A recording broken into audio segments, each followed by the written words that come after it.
Okay, g'day mate, 40 here. Want to talk about the rise of Christian nationalism, what's behind it, what exactly does it mean, but let's start off with Tucker Carlson. Good evening and welcome to Tucker Carlson. Tonight, the thing about the Chinese government is, this is kind of weird, the Chinese government almost never celebrates diversity. Think about that. American liberals throughout the West love China. It's Justin Trudeau's model, but China does not celebrate diversity. In fact, and the American media never says this, but it's absolutely true, China is a militarized ethno-state. It's run along traditional fascist lines for the benefit of a specific ethnic group, the Han Chinese. That's not supposed to be allowed, but they're doing it. So to Chinese leaders, the concept of diversity, equity, and inclusion, those concepts make no sense at all. At best, they're bizarre. It's one of those incomprehensible jokes that Western liberals tell. The Chinese don't get it at all. So when Nancy Pelosi took off for Taiwan today aboard a U.S. military jet, the Chinese government did not issue a statement applauding her remarkable display of spunky girl power. Taiwan today. No one in Beijing congratulated Nancy Pelosi for breaking glass ceilings as the very first speaker in history to identify as a woman. No one in China even mentioned that. Instead, Chinese leaders treated Pelosi's arrival like an invasion. Air raid sirens sounded in coastal towns in China as her plane approached. When she finally landed, the Chinese military announced live fire exercises in the airspace around Taiwan for the next 4 days. China's foreign ministry declared that Nancy Pelosi's mere presence, quote, gravely undermines peace and stability across the Taiwan Strait, end quote, proving that, in Asia, as at home, things rarely improve when Nancy Pelosi shows up. So the question really is, why did she go in the first place? That's the real question. And the official line in Washington, as always, is totally implausible, is that Pelosi's trip was designed to, quote, reaffirm Taiwan's status as a U.S. ally. Okay, except the problem is Taiwan is not a U.S. ally. In fact, Taiwan may be the only country in the world the Biden administration believes does not have the right of self-determination. Quote, we do not support Taiwan's independence, said the Pentagon spokesman just the other day. Wait a second, they're against democracy? You thought they were for democracy, right? They're always throwing democracy at you. Turns out they don't mean it, not that you ever thought they did. So the one thing you can be certain of is that Nancy Pelosi did not fly all the way to Taiwan to signal that the United States is going to defend that island from a Chinese invasion. We're not going to do that. We're not in a position to do that, even if we wanted to do that. We've already sent too many of our surface-to-air missiles, for example, to Ukraine, where our oligarch friends are busy selling them to various dark actors on the international arms market. So if there's a major war in Asia anytime soon, we will not be winning it. Every sober person knows that. Sad but true. So what's really going on here? Well, on the internet, you may have noticed quite a bit of speculation, some of it generated by Chinese state media, that Pelosi went to Taiwan to check on investments that her husband Paul made using insider information. Now, he did make those investments and he has to use insider information. That's why he's such a fantastic stock picker worth more than $100 million. In this case, Paul Pelosi bought semiconductor stock. Taiwan makes semiconductors. Rising tensions in the region would create more demand for semiconductors. That's the theory. Is it true? Well, Nancy Pelosi is from Baltimore, so we would not put anything past her, but it doesn't quite satisfy as an explanation. That is a long and highly public trip to take for a relatively small investment. There's got to be something else going on. What is it? Well, it is entirely possible that the most obvious explanation for this debacle is the right one. It's possible that the Biden administration are so completely incompetent. The people who run the White House are so utterly blinded by their own arrogance and their ineptitude that they just don't appreciate or even understand the implications of what they are doing. So Nancy Pelosi got bored of spending the summer in Napa, and she wanted to take a free trip to Asia where she could pretend to be a statesman for a week. Girl power! Let her go. It's possible that's all the thinking they did before signing off on Pelosi's trip. Here, for example, is the Pentagon spokesman, John Kirby, who you're supposed to take seriously, proving the point effectively this morning on Fox. The aggressiveness, the coercion, the increase in tensions in the last weeks and months have all come from the Chinese side. What we have said is that there's no reason that this visit should escalate tensions in any way whatsoever. Oh, so there's no reason that this visit should escalate tensions in any way whatsoever. Thanks, John Kirby, for describing the world as you fervently wish it was. We'd love to know your views on perpetual motion machines. Now back to reality as we actually find it. Nancy Pelosi's trip to Taiwan has in fact dramatically escalated tensions in the region throughout Asia. In fact, escalated them more than any single act in recent memory. So you have to ask yourself, for what? How exactly is the United States, which she serves, benefiting from what she's doing? Is there an upside here for us? That's one question that people like John Kirby never think to ask. They just assume that China must be bluffing, just another backward third world government making huffy noises. Don't have to take them seriously, just like Russia. Well, they say they're going to invade Ukraine if we push Ukraine to join NATO. Who cares what they think? They're a gas station with a government. They're bluffing. That's what arrogance does to you. It blinds you to reality. So the question is China bluffing? What if they're not? What if in response to Pelosi's totally pointless trip to Taiwan, the Chinese decide to seize the Kinmen Islands, which are now governed by Taiwan and whose defense we've implicitly and effectively guaranteed for 75 years? Well, that could actually happen. The Chinese government is already making the kind of noises you would expect it to make before doing something like that. Here's a selection. Ahead of the stop, the Chinese government continued to ramp up their warnings, saying it undermines China's sovereignty and security. We hope U.S. officials will clearly understand the importance and sensitivity of the issue and how dangerous it would be if the visit actually happens. The Chinese claim Taiwan as their own, and there are concerns Beijing could use the visit as a pretext to ramp up military action in the area. Maybe that's bluffing. Maybe it's not. But the deeper question is, when's the last time American liberals built something? When is the last time Nancy Pelosi or Joe Biden or any of these people, Susan Rice, created something worth having? We'll give you a few minutes. Never. They break things. They show up, they make things worse, they move on to the next thing. They never apologize. They did it in Afghanistan, they did it in Iraq, they did it in Ukraine, they did it in Syria, they did it in Libya. Are they going to do it now with China? Breaking things. In fact, if you were trying to give Beijing a pretext to seize Taiwan, this is exactly the kind of trip you would take. And what would happen if Beijing seized Taiwan? Well, it'd be a humanitarian disaster for the Taiwanese. They would lose any semblance of self-determination. Democracy would die. So that's bad. But more to the point, it would be a disaster for us. For us, because it would make, and this has been the effect of virtually every policy to come out of the Biden administration, it would make China more powerful. How powerful is China? We understate their power, actually. China already makes 90% of the world's antibiotics. It makes 80% of the world's lithium batteries. 96% of the shipping containers used to transport goods across the world, mostly from China, are made in China. But one thing China does not yet control is the semiconductor industry. At the end of 2021, China held just 4% of the global semiconductor market. North America and the Asia-Pacific region are the dominant players. Now, semiconductors are not a small thing. In fact, they're essential to modern life. They're in everything, from brake sensors in your car, to your phone, to your computer. They're in everything. And as it happens, virtually all advanced semiconductors are made. Where are they made? Oh, they're made in Taiwan. The Taiwan Semiconductor Manufacturing Company makes 90% of the world's advanced semiconductors. It is by far the world's largest semiconductor foundry. Without the Taiwan Semiconductor Manufacturing Company, that would mean companies like Apple, Qualcomm, and many others could not function. That's a lot of the American economy. Last year, Taiwan Semiconductor Manufacturing Company accounted for more than half of the total foundry revenue in the world. So maybe showing up in Taiwan would give Beijing a pretext to invade Taiwan and take over the world's largest semiconductor foundry. And that puts us in the beta position to an even greater extent, to put it mildly. Is that the goal of this trip?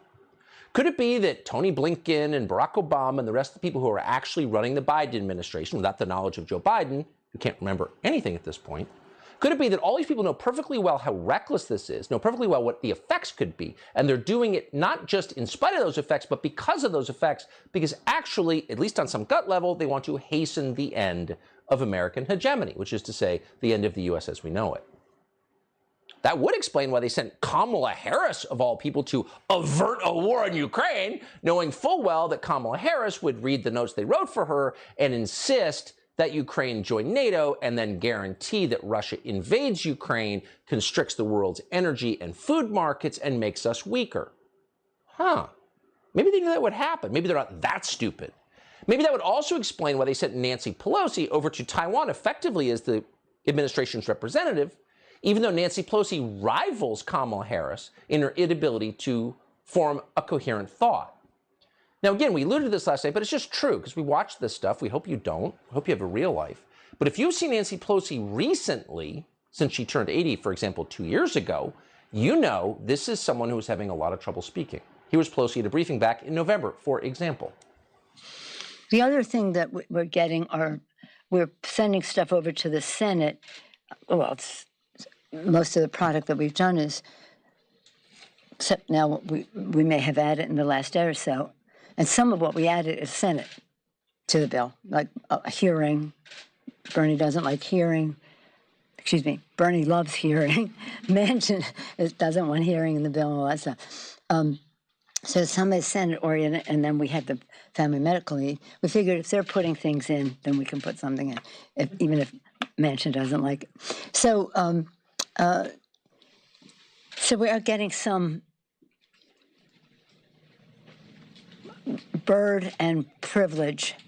I think mostly we're getting privilege scrub, because privilege scrub is deadly to a bill.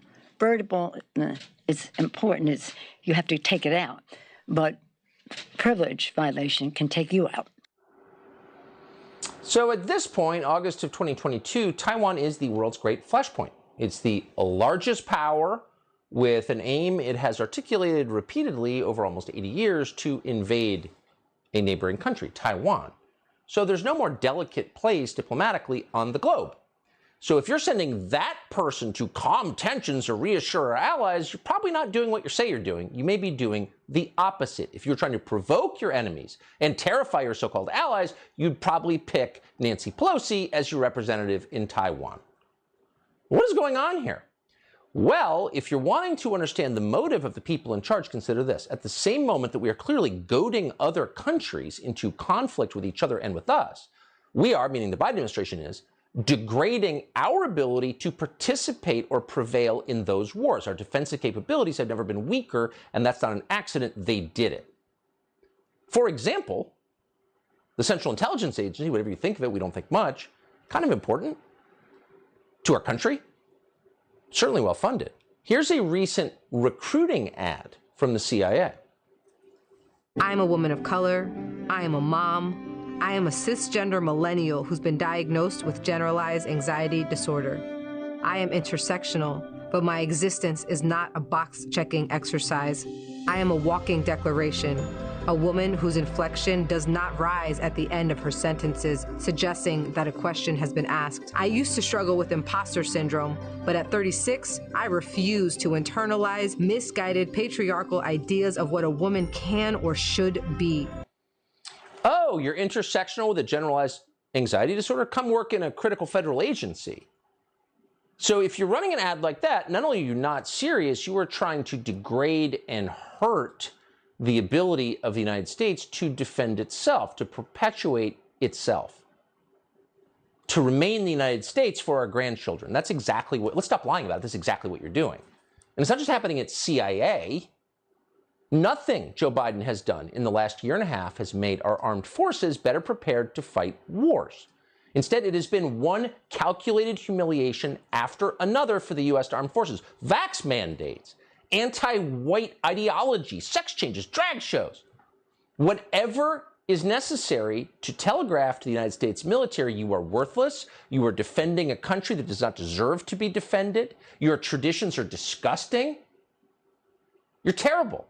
That's the message. Here's the latest. The VA has decided to desecrate military cemeteries. That'd be America's last remaining national shrine, our military cemeteries, desecrated with industrial wind turbines. One just went up in a Massachusetts National Cemetery. So take 3 steps back. They are starting more wars while simultaneously making it harder for the United States to fight and prevail in those wars. A spokesperson for the Chinese Foreign Ministry said this morning that their army will, quote, never sit by idly. Yeah, well, you know what? We have an army, too. And would take strong measures. It won't sit by idly either. Don't tell our leaders where they can go and where they can't go. I salute Nancy Pelosi for going there, for sending a message that Taiwan is an ally.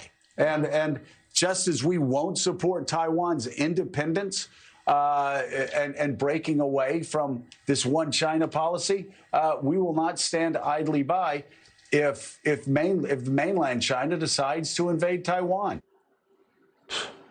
More childish posturing from people who have no idea what they're talking about and no skin in the game whatsoever. The truth is, we're not in a position to prosecute a successful war against China. We should be. We should have been making defensive strategic moves for the past 20 years, onshoring critical manufacturing, building up a strong military, and yes, a strong CIA, not degrading them with identity politics and other pointless lunacy that detracts from the mission, which is to protect the United States. But that's exactly what we've done. Republicans in Congress have allowed it to happen. Oh, more funding for you. So whatever the motive here is, the effect is absolutely predictable, as with Afghanistan and Ukraine and COVID and pick 9 other disasters. When what we're watching right now finally ends, the U.S. is likely to be weaker and China is likely to be stronger. So what does this mean? It means the beginning of the end of American influence in Asia, influence that we paid for with blood. And that's not an overstatement. More than 500,000 American servicemen were killed or wounded in the Pacific Theater in the Second World War and in Korea a few years after that. And as a result of their sacrifice and wise diplomacy, countries like Japan and South Korea and Singapore and the Philippines have all been in our orbit, the Western orbit, America's orbit, for most of the last century. And that's been a good thing for all involved. Not perfect, but better than the alternative. But we're about to see the alternative thanks to, whatever the motive, the lunacy of people like Pelosi and Biden. Harry Kazianis is the president of the Rogue States Project. He joins us tonight to assess where China is in all this. Harry, thanks so much for coming on. So I guess the question is, to what extent is China bluffing, if any? What do you think? Oh, Tucker, I'm going to be honest with you. They're not bluffing at all. They have been preparing for this scenario for 30 years. I mean, if you go back to 1995, 1996, we had a similar situation with China when Taiwan's president wanted to come back to Cornell University to visit his alma mater. We had a very similar crisis. But at the time, the United States was the overwhelming military superpower. We had no problems worrying about China. In fact, Chinese military officials couldn't even find our aircraft carriers. Today, the situation is very different. The Chinese have prepped for this scenario. They have thousands of ballistic, cruise missiles, hypersonic missiles, carrier killer missiles. So if there was ever a war between the United States and China, the first thing they're going to do is they're going to attack with a bolt from the blue. They're going to destroy our satellites in orbit. They're going to destroy our communications equipment. We're not going to be fighting about transgender issues on TikTok anymore because TikTok's not going to work in the United States. And then they're going to destroy our aircraft carriers, destroy all of our bases in Asia. This has all been war gamed out. I've actually fought this war in simulators for over 10 years. You know what happens every time, Tucker? We lose. So, I mean, everyone prays it would never get to a point anywhere near what you described, but of course it could, and the Chinese have not been, I don't think, very subtle about telegraphing their intentions. In the face of this looming threat from this rising power, how has the entire United States Congress sat back and continued to fund a military that gets weaker and more politicized every year? I don't understand that. I don't either, Chuck, to be honest with you. I mean, a lot of this is misprioritization. I mean, it feels like we're forever stuck in a Cold War mindset. I mean, we're forever stuck in this idea that we're the dominant hegemon. A lot of our foreign policy thinking seems like it's stuck in the 1990s, you know, the unipolar moment, if you will, where the United States is omnipotent, can do anything. Nothing can happen to us. You know, we've got the Atlantic, the Pacific, we've got Canada and Mexico, and nothing can permeate our space. But I think 9/11 proved that obviously can't happen. And I think China proves that this threat is very real. And let's face it, Tucker, we're not ready for it. Yeah, and if this moment doesn't freeze the renewable energy cult in its tracks and makes a laughingstock of anybody who suggests turning our grid over to China, I don't know, honestly, what will. Harry, great to see you tonight. Thank you for that. Thanks, Tucker. So it's been more than 2 years since St. George Floyd died, and the country changed completely. That happened, of course, in Minneapolis, Memorial Day 2020. But whatever happened in Minneapolis? We know the city defunded its police. Is it a utopia now? Well, Laura Ingraham was interested enough to go to Minneapolis to find out. She joins us live here from Minneapolis. And then our conversation with golfer Bryson DeChambeau. Okay, g'day, mate. 40 here. So there was a time and there was a space when I stood astride the internet like a proud feudal lord, all right? There was a time when I ruled my virtual kingdom, all right? I didn't have to concern myself with integrating into the wider world of big tech. I had my blog and I ruled my blog. I was king of my kingdom. I had the right of the first night. I loved. I hated. I laughed. I cried. I ate beans. I broke wind. I courted porn stars. I studied Talmud. I was self-sufficient. I was my own man. I was the master of my own domain. I cut down trees. I ate my lunch. I went to the lavatory. On Wednesdays, I went shopping and I had buttered scones for tea. I sowed on my blog. I planted on my blog and I harvested on my blog, right? I operated my blog. That's how I rolled. Then starting in 2007, social media began taking over and I began spending more time on Facebook and YouTube and eventually Twitter. And I started adapting to their terms of service. And I thought I was adapting to these big corporations, but in the process, I became changed. Right? In the process, I internalized their terms of service, and it increasingly regulated me. My story became overridden by their story. My hero system was supplanted by their hero system. Right? So to adapt the lofty analysis of philosopher Ronnie Goodman in his terrific book on conservative oppression, I was progressively emasculated. I was stripped of my glorious self-sufficiency. And to retain any vestige of my former power and prestige now required not my blogging prowess, but cultivating the right relationships. I was transformed from a warrior to a courtier. Right? I was no longer footloose and fancy-free. I became subject to the continuous regulation imposed by dependence on others. Right now, my value, it does not lie with my own efforts, but in the favor that I find with the almighty algorithm. Right? I'm no longer a free man. I'm no longer the master of my domain. I'm no longer the master of my virtual castle. Right? I now serve the prince of darkness. I'm surrounded by others using big tech. I must behave according to each of them in exact ranking, right? In exact accordance with their rank and with my own. I must learn how to adjust my gestures and my speech and my jokes exactly to these different situations and different forms of big tech. Like, life has become a stock exchange in which my value is continuously assessed, going up and down. Right? Videos are being stricken. Right? Gone are the days in which joking could lead to mockery, and from there to violent disagreement, and there to violence itself, all in the span of a few minutes. Gone too are the days in which I could leap from the most exuberant pleasure to the deepest despondency on the basis of the slightest of impressions. For what matters now are others' impressions rather than my own, and the foremost task becomes impression management. The deep state took my Twitter account. You see, Laponius, you get it. You were once a feudal lord of your Twitter account. You had the right of the first night on your Twitter account. And you're saying, I don't care? You're saying, I don't care, bro? Man, Laponius says that he hasn't been sufficiently thanked for his seminal contributions to this show. Okay, so why do we have a rise of Christian nationalism? I was looking at that photo of Donald Trump with Marjorie Taylor Greene and Tucker Carlson at that Saudi golfing event on Sunday. And so I just started thinking about the rise of Christian nationalism, and I told this is a new thing in America.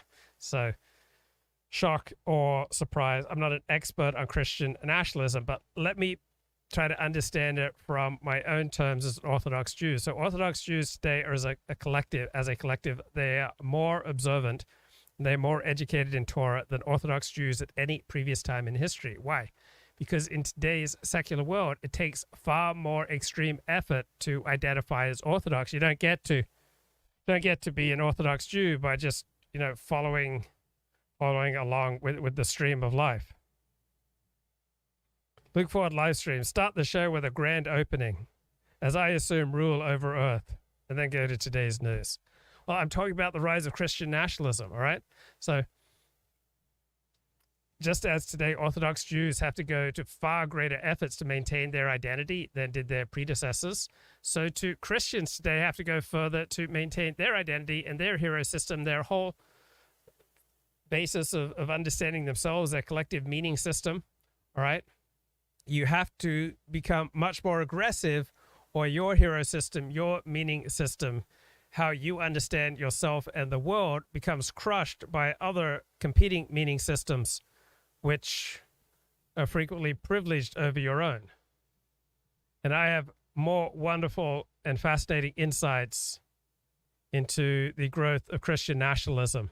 And I'm going to bring those to you right after we check back in with Tucker Carlson talking about what's going on in Minneapolis. So it was just over 2 years ago that a violent ex-con called George Floyd got arrested in Minneapolis for trying to pass a counterfeit $20 bill and promptly died of a fentanyl OD, or at least that's what the medical examiner apparently determined. I don't think we're allowed to say that on TV, but anyway, he died. And in response to his death, St. George Floyd's death, Democrats encouraged riots all over the country. They bailed out criminals. They paid for the whole thing. So you have to kind of wonder what happened to Minneapolis. We were wondering this the other day. It used to be one of the nicest cities in the world. It's not anymore. We just got this text from someone who's in Minneapolis, quote, "This place is a freaking disaster. I can't believe anyone would live here. Shootings galore. I'm afraid to even go to the Mall of America." So that got us thinking we should go to Minneapolis and see what it's like. But then we found out that Laura Ingraham, and not for the first time, had beat us to it. And she was already there. So she's about to join us live from Minneapolis. She just went to the 3rd precinct, which is still abandoned after it was destroyed by rioters. She spoke to one officer who went back to the scene for the first time since those riots of 2020. Watch. I think one of the biggest challenges is just working with the deficit of officers, working on rebuilding the trust with the community, working on getting more cops to help us, and working with what limited resources we have now. Has the activist movement, which always seems to, in my view, be biased against law enforcement, has that made your job more difficult on a daily basis, just interacting with regular folks? Oh, absolutely. And the more of that gets put out in the media, it makes it tough for us to actually just do our jobs without being harassed and cameras in our face when we're just trying to work. I mean, we're not trying to take away anybody's rights. We're just trying to do our job. So as we said, Laura Ingraham has been on this story, beat us to it. She's the host, of course, of the Ingraham Angle, 10 p.m. Eastern. She's going to have a lot more on Minneapolis on our show tonight, but she's going to join us right now for a preview. Laura, thank you for doing this. What's your sense of how Minneapolis is doing? Well, I was so sad, Tucker. I've been coming to Minnesota for, 12 years. Every summer, as I have college friends here. I've gotten to know the city. Other parts of the state, and it's such a great state. It's this amazing people here. It's kind of quirky politically, as we know. But I was here shortly after the riots, and it was, as you can imagine, a total disaster. All businesses at total loss, burned to the ground, still smoldering, 3rd precinct abandoned. So I thought a couple of years later, let's go back. I was stunned at how bad it is in certain parts of Minneapolis. 3rd precinct, they're still operating out of a school. They don't even have a permanent presence, a permanent building structure in Minneapolis to this day. This is like 26 months after Floyd was killed. And you could feel it in the officers. They're trying to, put on a brave face, and they're great people. But can you imagine having a deficit of 300 law enforcement in a city that is, we're seeing burgeoning crime, violence, even near the University of Minnesota, which is a great school. They're having problems there. So this has got to be addressed, and you're going to need a real change in political leadership to do it. But it's very sad and infuriating, and as you reported at the time, and I did too, all too predictable. All too predictable. What's weird is that big companies paid for these riots. We put the list on the screen many times, but they haven't paid to rebuild one of America's nicest cities that they destroyed. So where's the Nike and Google and Facebook fund to rebuild Minneapolis? Some of the larger companies have rebuilt, like near that precinct. I think there's a Target, and there's Cub Foods and a couple of others. But sort of the smaller businesses, as usual, Tucker, get the short end of the stick. And I think some black-owned businesses have gotten some help. But I mean, I am shocked. One diner I'm going to take people to is actually Derek Chauvin actually worked above it in the club above it. That was burned to the ground. So I go to that same location. I said, well, where's the Where's the rebuild? It's just like weeds. It's a whole lot of weeds now. Unbelievable. Nothing's been done. Shocking. So they destroy the city. They put this cop in prison for the rest of his life. We all have to pretend he committed murder, which he didn't. But whatever, we have to pretend it. And then they leave, and they move on to the next thing to destroy. So perfect. Lori Ingram, I appreciate the fact that you're on this story and your report from there tonight. Thanks so much. We'll see you at 10 Eastern for more on that. Thanks so much, Tucker. See you soon. So as we admitted last night, we broke our cardinal rule and got involved in a controversy that we don't know very much about. It has to do with golf. And we interviewed Greg Norman. He made his case for a new golf league that he's the commissioner. Okay, I don't care about the new golf league. I want to get back to talking about Christian nationalism. Like, what the heck is going on? And I think it's just one more example of the sometimes deranged, sometimes extreme, sometimes petty conservative outrage machine, which stems from conservatives feeling like the left has their heel on our neck. All right, just what Derek Chauvin did to George Floyd. All right, that's how people on the right feel about life in the West today. So there's a terrific book by philosopher Ronnie Goldman, Conservative Claims of Cultural Oppression, the Nature and Origins of Conservaphobia. So Derek Chauvin was convicted of murder for, keeping pressure on George Floyd's neck for something like 9 minutes. Well, people on the right feel like the left has been putting pressure on their neck for decades now. And so the right is lashing out. And sometimes it sounds quite deranged. Richard Spencer Mickey Kaus made a good point that I mentioned on the show yesterday. He says he can't read these right-wing publications like American Greatness because they're so devoted to people who already share their point of view, right? There's no attempt to meet people who are undecided. It's just speaking to true believers.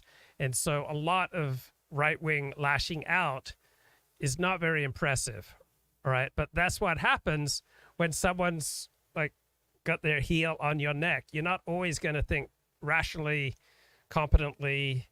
You're not always going to come across in the most impressive fashion. And so one of the responses to the left, dominating our language, dominating our cultural institutions, dominating the ethos of the elite, right? Dominating the stories that we live by, dominating the things that we say, all right, is that in reaction, we don't always make a lot of sense. But there's no alternative here. We all live by stories, all right? We all make our meaning collectively. That's why we gather here together on this show, because even though the rest of the world says that, yes, it is wonderful that men can marry men and women can marry women, and it's wonderful that men can become women by choice and then compete in women's sports, the audience for this show is a tad skeptical of these news stories. So we make our meaning collectively, and together we reinforce what we understand, what is true, real, good, and beautiful. Right? So we understand that when there's same-sex marriage, that trashes our understanding of traditional marriage. Right? And so if we are to hold on to our traditional understanding of marriage, of our place in the cosmos, we have to go to far greater extremes than we did yesterday.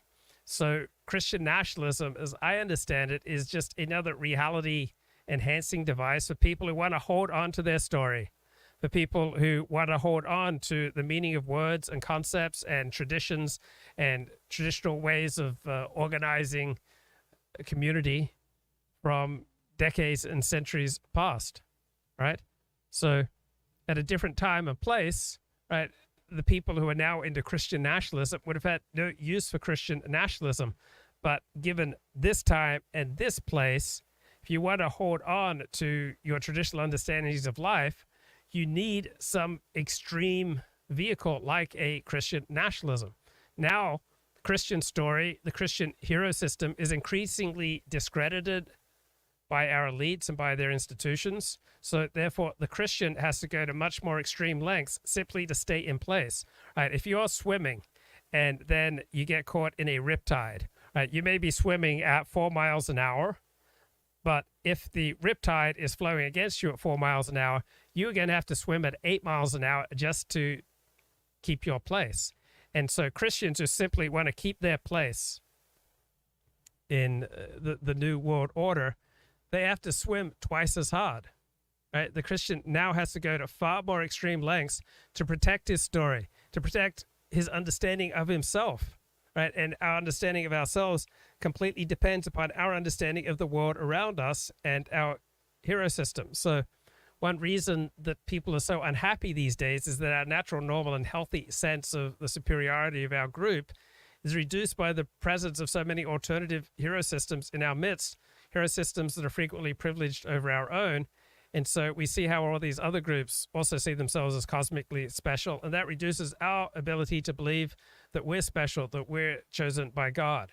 Now, nationalism is really a belief in the largest possible extended family that we can strongly identify with. And nationalism is a mindset, and it's based on what do we think of our in-group? What is our commitment level to our in-group? And so an American nationalist, right, is going to be influenced by race. So just because you're a civic nationalist, you're an American nationalist, doesn't mean that you're not also having components of racial nationalism and religious nationalism, right? Culture, geography, religion, class, race, these can all create varying levels and different types of nationalism. But it boils down to the more in common we have with others, the closer we feel to them. Diversity means we have less in common with others. And so to build a coherent, cohesive, high-trust society requires building up the dominant in-group, right? And one way of doing that is Christian nationalism. And so you see this in the trajectory of Christian nationalists like Nick Fuentes, Milo Yiannopoulos, and Godward podcast. Right? They became increasingly disenchanted by America, by Republicans, by the alt-right. So instead of building an in-group around something as socially stigmatized as white nationalism, they instead chose to build around Christianity. Christianity is more socially acceptable. For most normal people, it feels much better. Like it's easy to say Christ is king rather than to say Hitler did nothing wrong. So I don't think Christian nationalism in America has a lot to do with Christianity beyond it's an agreed upon in-group identity. It's an agreed upon story and hero system for people who don't have other strong in-group identities. So Christianity in America is very different from Christianity in Europe and Australia. So if you're a Christian in Europe or Australia, if you go to church every week, then you will, generally speaking, lead a life that is quite different from the lives of other people. That's not so true in America. As my father would tell me, a religion in America is a mile wide and an inch deep. So in America, Christianity is a way to socially signal that you're a good person. And so Christian nationalism is a way to socially signal that you're a good person who wants to associate with other good persons and put their interest first and try to hold on to traditional understandings of life and what is good and beautiful against the onslaught of, more privileged left-wing hero systems, stories, and in-group identities that come from our dominant elite and from our dominant institutions. Let's get a little Robert Wright and Mickey Kaus. Why did it go downhill? Does this have anything to do with immigration? There's an un-PC version, which I will give you, which is there was a wave of Persian refugees that don't care that much about education, and they displaced the other Jews who were here before. And wait, the Persians are Jews? No, you don't mean that. The Persians are mostly Jews. Now some of them are Muslim. Some of them are Muslim. These are Jews from Iran? Yes. They're not mainstream Iranians. If you talk to Iranians, there's a show about them called The Shahs of Sunset. If you talk to regular Iranians, they'll say, well, these aren't Iranians. These are these weird Jews. And that's what we got in Beverly Hills. And they tend to be quite right-wing. They voted for Trump. And all the rabbis are horrified by how conservative their congregations have gotten. So they do go to synagogue? They're practicing? Some of them, yeah. A lot of them, yeah. They're religious. They're just not. Anyway, they're not like the old Jews who saw education as their way to the top. Right. And they're the good old Jews. It's a weird culture. They're a lot of them. Their family is their way to the top, and a lot of them do really well. But when they get into Harvard, their mothers cry for weeks because it means the kid's going to have to leave home, and it's opposed to staying in the house for until they're 26. So it's just a strange, weird culture, but it hasn't done the schools any good. Now, my mother didn't want me to leave Texas for college. I mean, she wasn't possessive about it, but I mean, in her heart, it was kind of clear. Well, I think, most mothers don't want their kids to leave. But this is more tight knit than that. This is like, anyway. and there's a weird sexual double standard. Anyway, you don't want to know, but the schools will go downhill. Anyway, the sexual double standard being that the girls aren't expected to go off to college. The mothers tell their, I've seen like a sort of panel discussion among women complaining. The mothers tell their daughters, "Honey, can't you wear your skirts a little shorter to attract men?" But if the daughters have sex, they're dead. So they have to walk a fine line. Pretty fine line. They have to walk a fine line, and there's they don't like it, and it's not a culture I think that's doomed to. It's a little like the Shakers. They're not doomed to. It's not like the Shakers. It's going to die out. Shakers weren't allowed to have sex even after marriage. Right, but the point is, it's an untenable situation. People are not going to stand for this. I agree that it may change. A lot of them become Orthodox Jews. They say, "Oh, fuck it, if I can't have sex, Might as well become an I'll just become an Orthodox Jew." So, Mickey. Anyway. Is it time for a little more Lou Reed? Sure. Okay, the Beatles. No, we're not going to do any more Lou Reed. In fact, let's do a little Steve Bannon. I want everybody to understand deeply exactly what we're doing here. Okay, exactly what's going on, because you're going to be part of it. And particularly want people to come and step in forward and say, "Hey, I want to be one of those 4,000 shock troops." Or there's going to be lots of other opportunities. Drop the phrase "drain the swamp." This is beyond that. This is taking on and defeating and deconstructing the administrative state. We're going to do that deeply, because you're going to be part of it. And particularly want people to come and step in forward and say, "Hey, I want to be one of those 4,000 shock troops. Or there's going to be lots of other opportunities. Because you're going to be part of it. Pretty exciting. You want to be part of Steve Bannon's shock troops? But it is develops that guilt and. Yeah, no, but in there you see it literally at the highest levels, or at least as it concerns the Trump's campaign. I mean, Bannon was on some level, he was sort of, at least in the early going, he was sort of the brain, right? So simply he was the brain of Trump's office. And Trump also is irrational, and and I'm not saying it's entirely because of Christianity, but because I don't find him to be a terribly Christian person per se, but but there is nothing there to ground them. He's in this sort of milieu of irrationality, and Bannon is an expression of it as well. Luke, how's it going, bro? Baruch Hashem. Excellent. What's new, man? Long time no talk. Not much in my personal news, although today's Michigan primaries.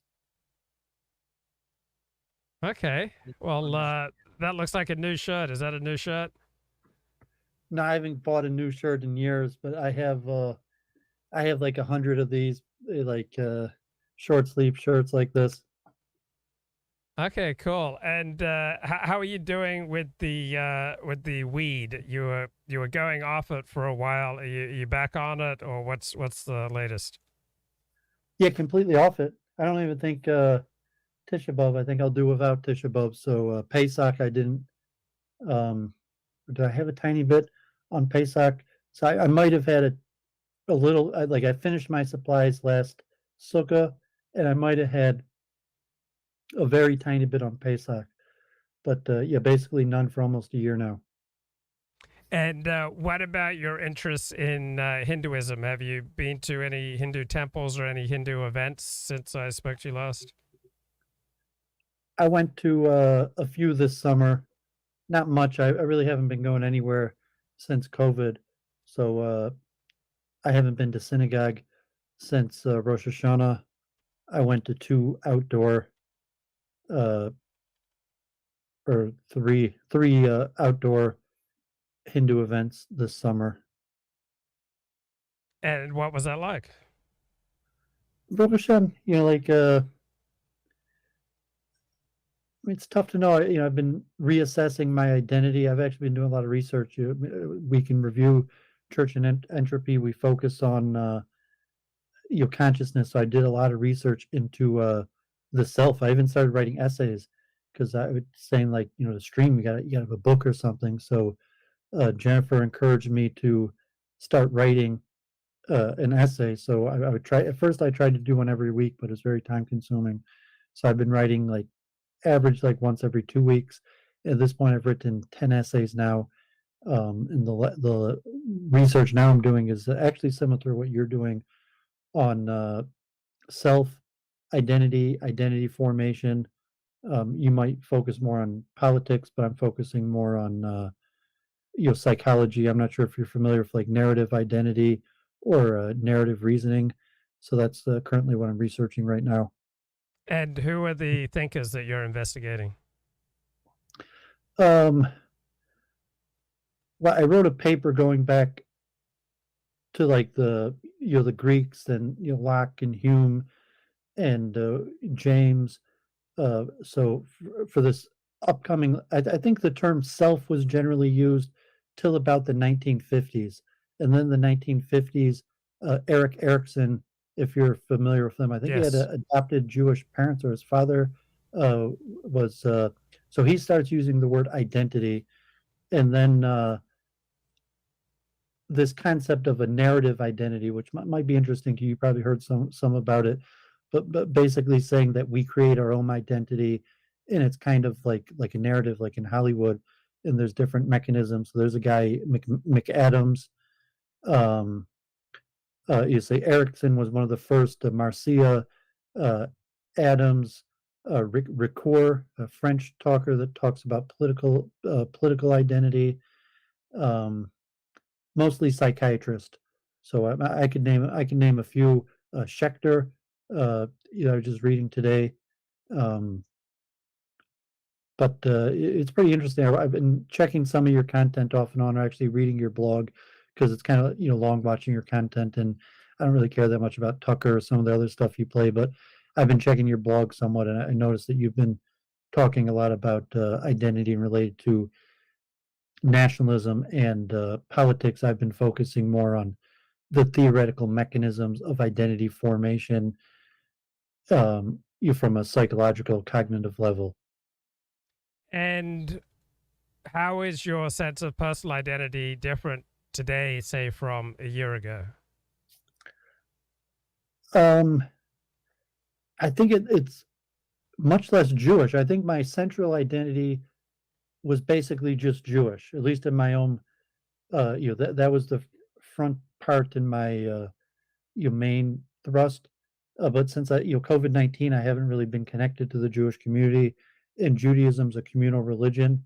I put on my tefillin every day, and try to keep some level of Sabbath and kosher. But Judaism's a communal religion, so I think that's fallen a little bit of my identity. So James talks about three. There's the material identity, the social identity, and the spiritual identity. And the material identity is your family, possessions, health, our body, is where the social identity is our interaction with others. And because I'm not really interacting with that many people, I've been focusing more. I work with my family, and my father's not Jewish. My mother is 99+% ethnically Ashkenazic Jewish, but she's hardly religious. And so, Jennifer is not Jewish. Most of the people I talk with aren't Jewish. So it's in the research I'm doing has been less focused more on science and pure psychology. So I think I've shifted my identity to where, if you asked me a few years ago, like Judaism, at least from my own perspective, would have been the driving force behind basically everything I do. Not so much, although Judaism's probably still the biggest force in my identity. And is this in large part because of COVID and the social isolating that comes with the COVID pandemic? Yeah, I mean, we've discussed this many times. Judaism's a communal religion, and I say I'm not really part of the community. I became very Jewish. I study. I try to keep the mitzvahs and various things, but I know a lot of the community, but I'm not really an integral big part of the community. So COVID, kind of hit like that. I'm not really that integral part of the Jewish community, so it made me reassess my identity. And what about participating in Reform Judaism? You used to do that. I mean, not you'd go to their events and you'd help out. God forbid. Yeah, I used to promote, and I had a, kind of like a universalist but Orthodox bent, and they didn't like me that much. Like they had their own angle that they wanted to go. They hired this Harvard liberal rabbi who's taking the summer off, and they had this hugely successful fundraising campaign, and they got like $5 million, and God forbid, the building's like a money pit. So they're trying to do construction, not even like build a new building, just fix it up. And now they say they need $6.3 million. So it became like extremely aggressive fundraising where, like, if you go to one of their events, like they just really hard hit you up for money. And because they're doing such a, used to have like no budget. When I first went there, it's just a rundown building. They could hardly keep the heat on. People donated food for events. It had less than $100,000 a year budget. And now they have like, mostly these like feminist women, $500,000 of salary in this fancy building. And they want like, $10,000 donation, so like these huge amounts. So I just parted ways, they won, they took over the synagogue. They're doing their own thing, mostly like, liberal activism or like a community with a handful of people with younger kids. So I largely just gave up on it. I went to a few synagogue events. I saw that Leela Corwin Berman. I got that book autograph I mentioned to you, the Jewish Philanthropic Complex. I think you remember that book I mentioned to you. Yeah. So she came and spoke at Temple Bethel, where I had my bar mitzvah as a kid, and I knew the donor of the event,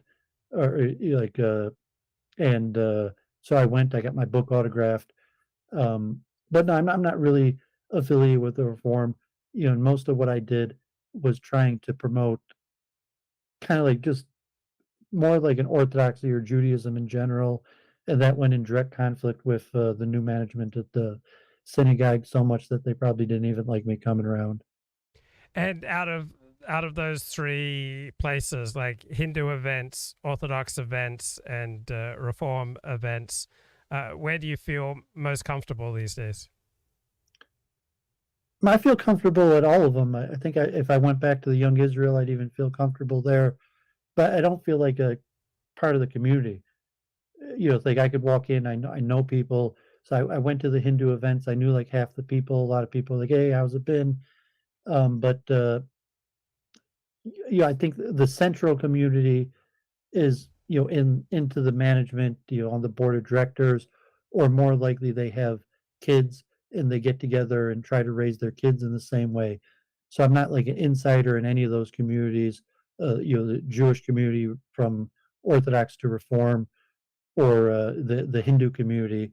They have actually an outdoor picnic at the downtown synagogue. I assume I would know half the people there. If I went, and there'd be a handful of people that would be friendly, and I tried to avoid politics. So there's levels of community. I'm sure you're in a similar situation where you could go to a synagogue, half the people, a handful of people will come over, like, how's it been? But like, I haven't spoke to the people on the phone. We're not really that close or tight. And for the inter-congregation, their life has went on, and maybe they noticed I haven't been coming around, but that's about it. No one like reached out to me and was like, where you been? Yeah.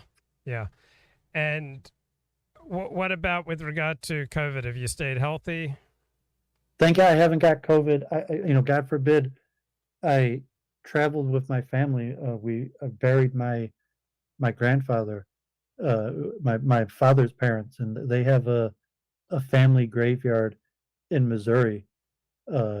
Ironically, like a non-denominational, like they were obviously Christian, but weren't that Christian, even going back a few hundred years, and have a family graveyard that's non-denominational. And so we went and buried the cremated remains. God forbid, both my grandparents, all four of my grandparents got cremated, but we buried their cremated remains in our family cemetery in Missouri. And that was the first time I went anywhere. Like my family's all vaccinated, and to some extent, like back to normal, sitting in restaurants, hotels. I was the only one wearing masks, but I didn't wear a mask in the car with my family. But I basically wore a mask everywhere I went, and our family went to restaurants, and I got vegetarian a few times. So that was the most risk I put myself in COVID in 2 years. Like I went to a symphony orchestra.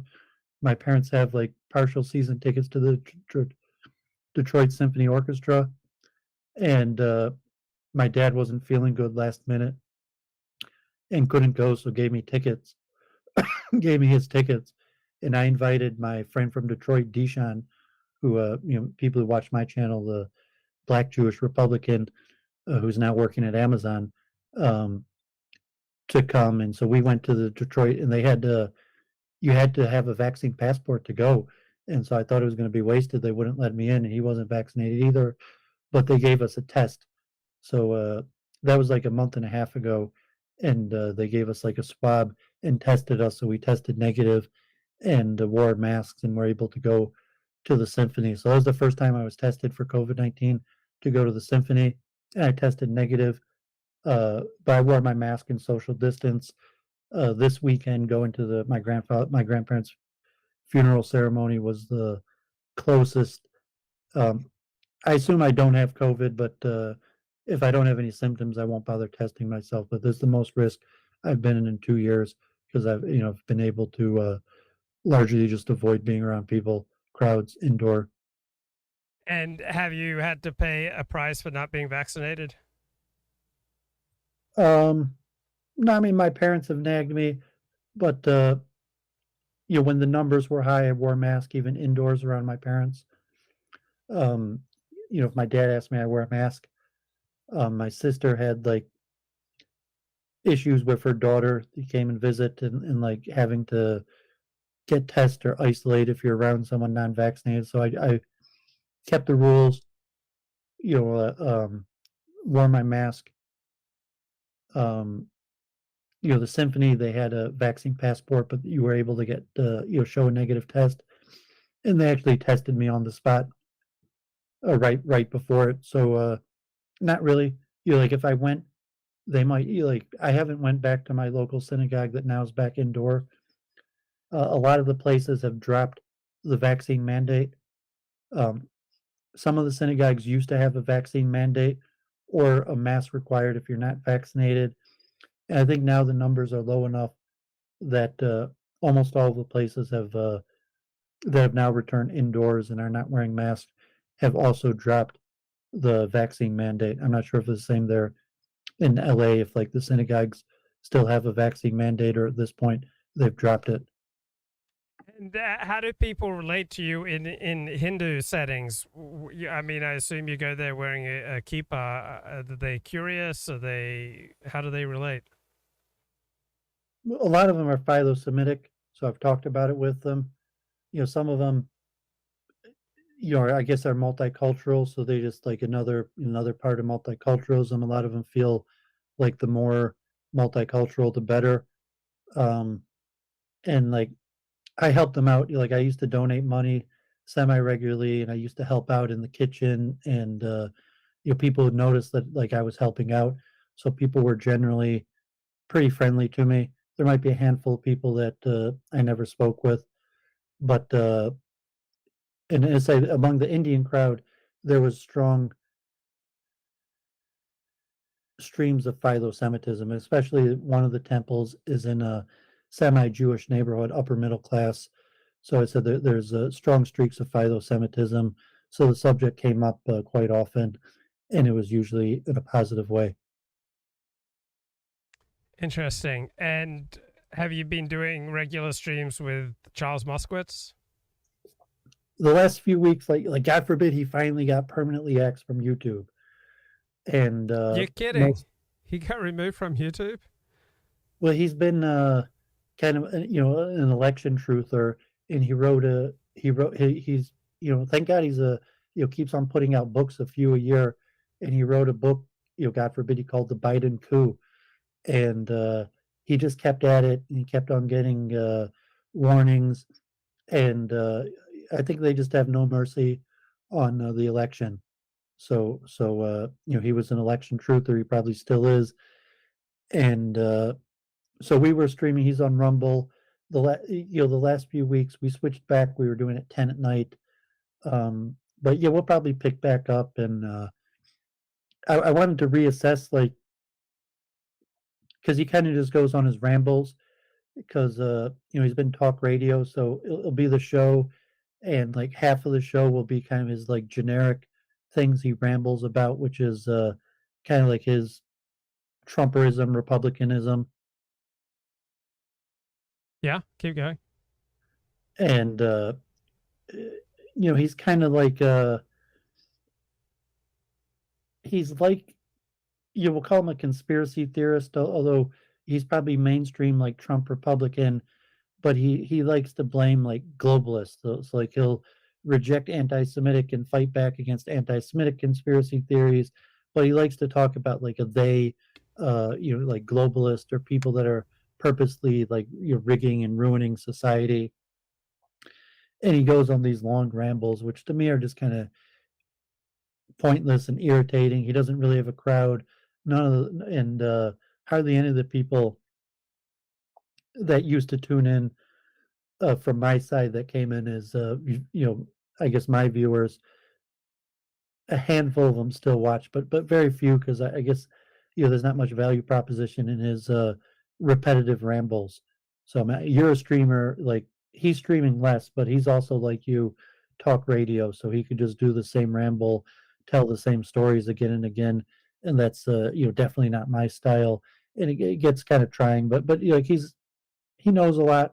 He keeps on landing interviews. He had Paul Manafort interview a few weeks ago. Wow, are you kidding?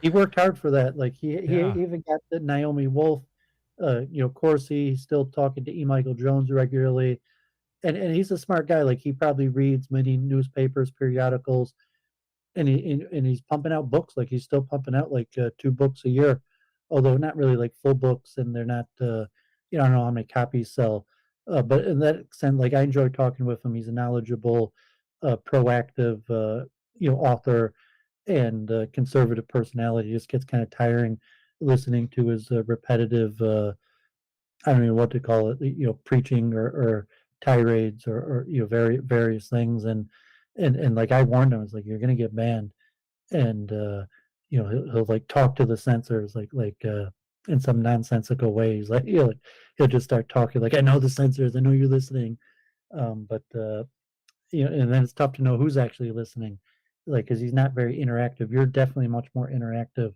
so he's still trying to take live calls, and we do occasionally get live calls, but now he got kicked off YouTube, and just when I got him to like get the chat and start talking to the chat, but he hasn't really taken my advice on how to grow the audience, and he hasn't really been that successful in growing his audience. And how about your weekly chats with Jen? What's been going on there? You're pretty good, because we're both doing research into consciousness and psychology. So actually, you got to work together with this guy out of San Francisco, researcher. We stabilize. We get like 100, 150 views, 10 viewers. Most of the political, we basically just don't talk politics. We don't talk about Judaism, and we talk almost all about science and consciousness, psychology, and we stabilized an audience. She became a semi-regular modern day debates, your T-Jump, and your certain philosophy Discord servers.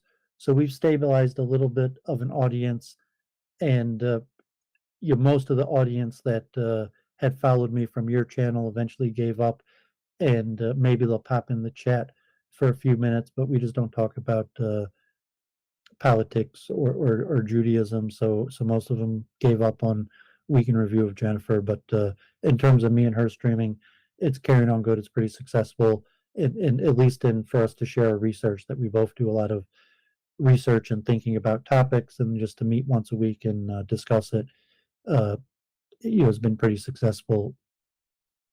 So, what have been the most No success in controversial? growing. So Yeah, she hit 1,000 subs. She chose not to monetize, and she still has kind of a junk computer that only has like 360 DPI, or occasionally has problems. So we haven't been successful in like growing the show. But in terms of, we're both pretty satisfied, and you'll get like 100+ views each week, and a little bit of a live audience.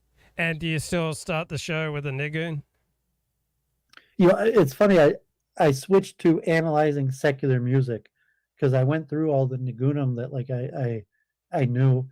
It took like over a year. I did like over 100, and I started talking about the hero's journey in music to explain Hasidic music, and then I started saying like, well, you could use this understanding to analyze popular songs. So like the last 6 months, I've been analyzing popular music, and kind of so this week I did John Lennon's Working Class Hero. The week before, Bob Seger's On the Road, on the stage or on the road. So, and I do a little like karaoke. So unfortunately, like, yeah, that shifted away. I'm no longer doing a niggin, but we're still opening up with like a little chant. And I give my little like sociological, psychological take on popular music from America, mostly classic rock. And who are your favorite practitioners of classic rock? I stopped listening to it, so a lot of stuff I listened to as a kid, or just top 500 songs. I did Hotel California, the Eagles. You said this week John Lennon. Usually I have some sort of lesson where I'm trying to say, well, this is a popular song, but it has some sort of like deeper spiritual or social meaning. And but yeah, I liked generally classic rock, hard rock when I was a kid, even into like alternative. And I had a thesis about the degeneration of American culture as seen in the music, saying what I call the love song to the lust song. And actually Godward made a video about that on his own channel, which kind of led me to doing it, because I was still doing chants, and he was talking about 60s movie, where in the 60s you could just have a song like falling in love, or happy ending, boy meets girl and gets married, and they have a happy ending. And then in the 70s you start having the decline of the hippie era, where people realize that even like the Beatles, the rise of the Rolling Stones, the change in the direction of the Beatles, and the various music where it wasn't so optimistic anymore. And then like the bar disco song, where you have first a rise of serial monogamy to promiscuity, like in the 80s. I was saying like Billy Joel, kind of like bar lounge music, serial monogamy, to the late 80s, 90s, where you kind of have the breakdown in marriage and degeneracy. So I analyzed like George Michael, Careless Whisper, and what I'll call this the change from the love song to the lust song. I'm not sure if you follow enough music to think about that. Like, even in the 60s, like the Beatles, like She Loves Me, Yeah, Yeah, Yeah, I Saw Her Standing There. They're basically semi-wholesome love songs. And even the Beatles, like I did Eric Clapton's Layla, which is somewhat a degenerate song. I think the song Layla was written about George Harrison's model wife. And but she still divorced George Harrison and married Eric Clapton. So even he was kind of degenerate. He was saying he had uncontrollable sexual attraction towards another man's wife. Still, they divorced and then got married to Eric Clapton. But by the time you get to the 80s, I did the Def Leppard song "Love Bites," that like I don't want to touch you too much, baby. Making love to you might drive me crazy. Where even the concept of marriage doesn't even exist anymore, and it's no longer a love song, but the lust song. And I would say in like today's days, and this actually came from Godward, on what he was mentioning on one of his shows. But that basically all modern music is lust songs.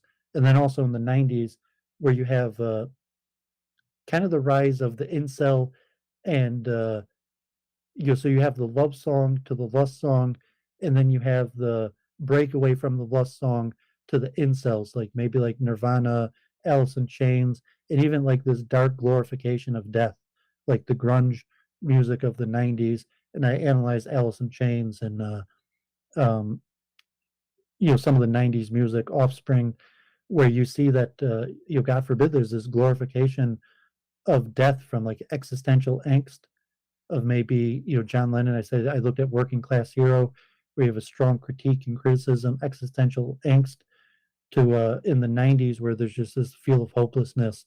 And if you analyze the lyrics of the music and also the structure of the music, like the key, like the minor keys, and the formula structures of the song, that they've changed to to being more depressive,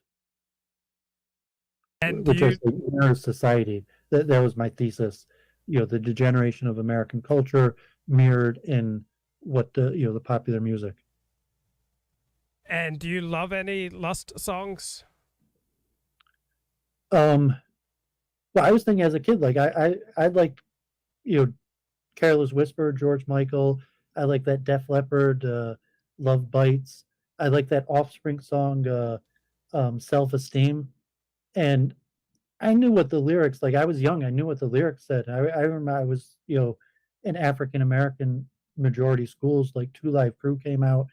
And, so that was the music I liked as a kid. And I guess it was just kind of normal that, the lust songs were the most popular songs of the time. That's what I listened to. That's what I liked. And then when I went to Israel, I basically renounced it. And I saw the strong criticism, especially the Haredim, that were like, this stuff's just degenerate. This stuff's horrible. And then, looking back, I still kind of like the music and analyzing the musical structure of it. And to some extent, even the lust songs, the degenerate songs are probably higher quality musical creations than the Jewish synagogue stuff. But it really is degenerate. Like any of these songs, just looking at the lyrics, and maybe like Billy Joel just came, like a transitional figure where he wasn't that degenerate. He was like transitionary. But the stuff I grew up listening to, just reading the lyrics, talking about it, it was just horribly degenerate. I mean, you're there in L.A., San Bernardino Valley, so that degeneracy is normal.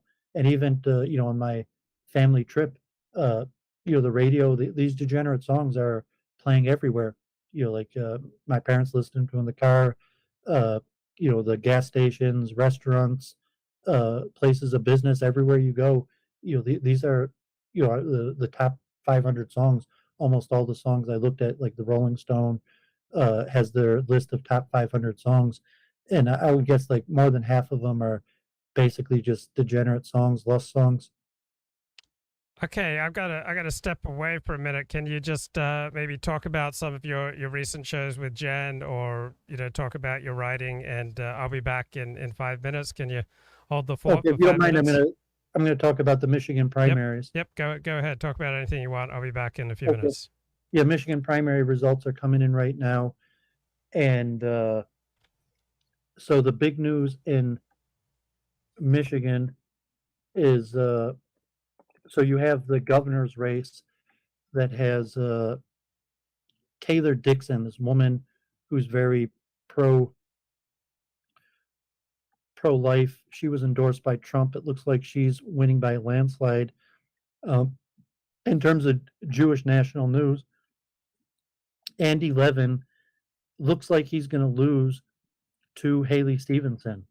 So even though Andy Levin is the son of Sander Levin and the nephew of Carl Levin, he became liberal. He's actually part of the Detroit Reconstructionist congregation.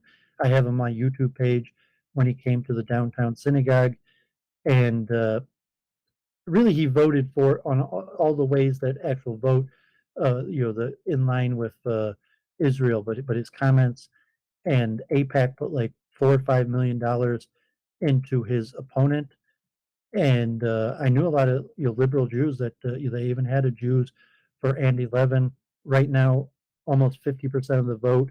Stevens has 31,000. Levin has 22,000. So it looks like Levin is going to lose.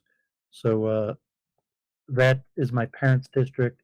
That district has the majority of Jews. Rashida Tlaib, who has part of Detroit and Southfield, where I live. So Rashida Tlaib, there's been redistricting.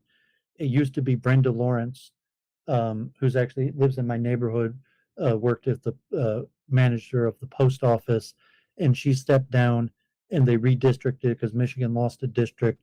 So Rashida Tlaib now has my district, and with 10% of the vote, she has close to 7,000, close to 60%. Janice Winfrey, the number two, who some of the pro-Israel people put a few $1 million behind, has 25% of the votes. Only 10% counted, but they didn't even spend that much money because Tlaib was almost a given to win. Like almost everyone thought that Tlaib was going to win. So it looks like Tlaib will be my next congresswoman. Okay, I'm back. Is there much tension between Arabs and Jews in Michigan? So I missed the last couple of minutes. Well, I'm saying there's two key races right near me. So Rashida Tlaib, Michigan lost a seat due to depopulation, so they had redistricting. The African American woman who was the former congresswoman decided not to run again. So Tlaib is running now that includes most of Detroit and Southfield, where I live. And it looks like she's going to win handily, close to 60% of the vote with multiple candidates, maybe the second getting at 25%. Right. But my question was, is there much tension between Jews and Arabs in Michigan? No, very little. I mean, we live like 10 miles apart, and generally we're both Democrats. So, it's possible that if there was more direct interaction, there would be. Occasionally when war breaks out in Israel, it's not like LA or Brooklyn. There's no violence because there's no community overlap. Saying that the Arab community doesn't border at all the Jewish community. That's at least 10 miles of mostly African American buffer zone. So occasionally, like in op-ed columns or political statements relating Israel, you'll see a little bit of tension. But no, generally there's no tension between the Arab and Jewish communities. And with the redistricting, the majority of the Arabs and about 25,000 Jews are in the new district.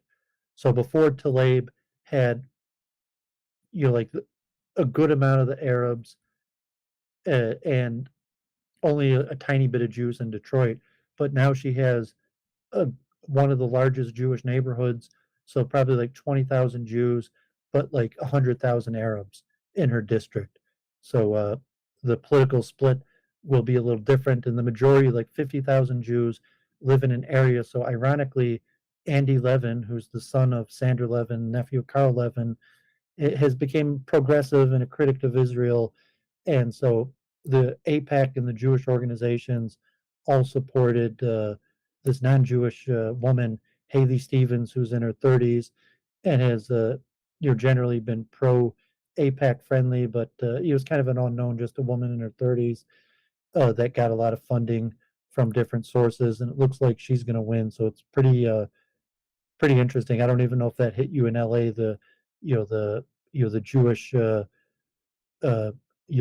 work to uproot Andy Levin, and it's a little bit different than just like a progressive Jew, because he comes from the Michigan Democratic Jewish dynasty, and Carl Levin was generally an AIPAC member till the last year of Congress, and very pro-Israel.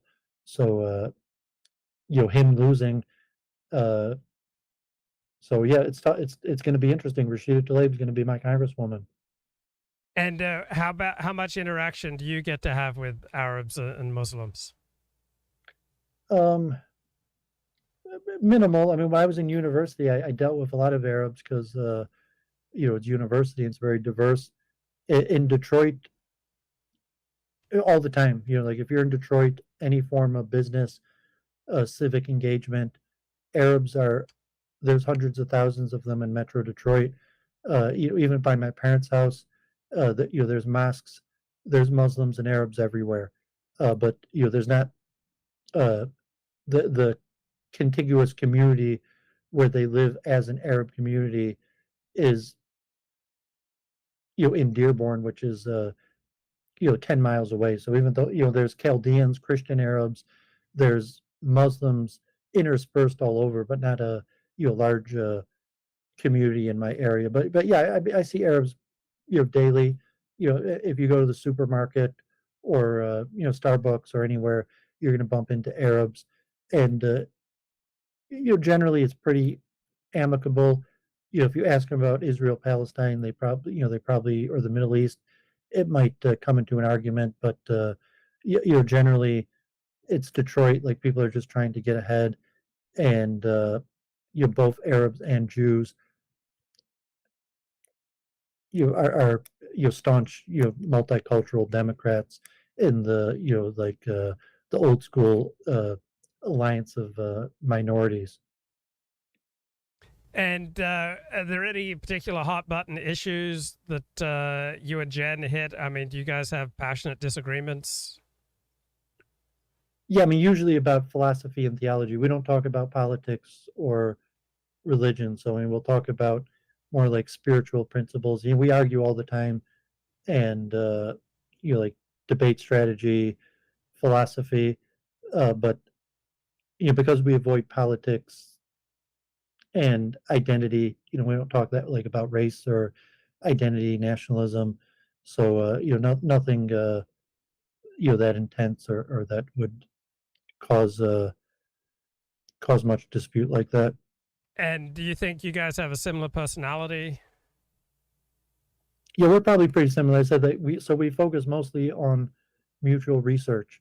So like she listens to my research and gives feedback, and we'll argue, and I'll listen to her research, and so that's basically what keeps it going is your mutual research, and we'll call the consciousness studies, which has some overlap to what you're doing, because self and identity to somewhat the consciousness could be interchangeable with the word self and identity formation. So when you talk about like nationalism and politics, there's an overlap to identity, but we don't deal with the political or racial identity. We're more like philosophical, or how the brain produces thought, and we both have a spiritual leaning of kind of like mysticism, like the soul. Have you had transcendent experiences with God? Does that happen? Do you get those spiritual peaks and highs? I don't know if there's so many highs, but I've learned to understand my consciousness, my thought as non-material. So like, I guess I'm a classical dualist in line with, even Jewish theology, which in modern Orthodox, people don't talk about it that much. But yeah, I've reached a level where I see the world in a spiritual way, and I look at my own, voice in my head as coming from an external source, a non-physical source. So it's almost been internalized that I call myself a spiritual person. I would assume that you probably have the opposite inclination, where you maybe don't think about it too much, but if you look at your personality or your the voice in your head, your drives, that you would assume they arise from your body, as where I assume they don't arise from my body, and have internalized my concept of the world as the motivations and feelings and thoughts as not arising from my body. Have you experienced a change in your relationships with African Americans since the George Floyd incident? No, not really. Like I haven't been to the chess club too much, but um, Detroit didn't have too much of a Black Lives Matter protest, and they saw that the chief of police, who actually got disqualified for running from governor due to like forged signatures on his petition, but he basically put a curfew and didn't allow people from the suburbs to come into Detroit. And it turned out that almost all of the Black Lives Matters protesters were coming from outside of the city. So Black Lives Matter didn't really hit Detroit.